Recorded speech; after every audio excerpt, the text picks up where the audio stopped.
This is a super exciting advancement in the technology.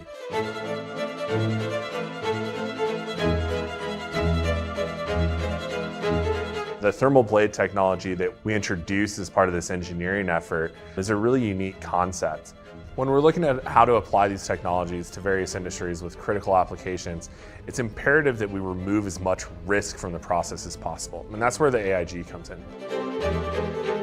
Many of the typical design constraints have been removed from either the manufacturing process or the design process, allowing for development of really highly optimized monolithic parts.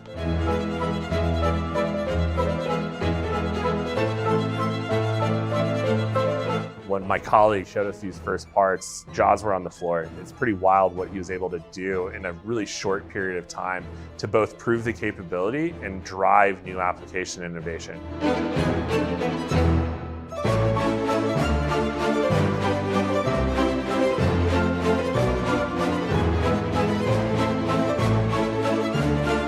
If we have the ability to print with little to no support, whole new performance optimizations are opened up from an applications perspective. What we do here is we tailor solutions to customer needs to really find the right solution to their application problems. With this innovation, we're super excited to see what can come next, new materials and new applications to apply this to.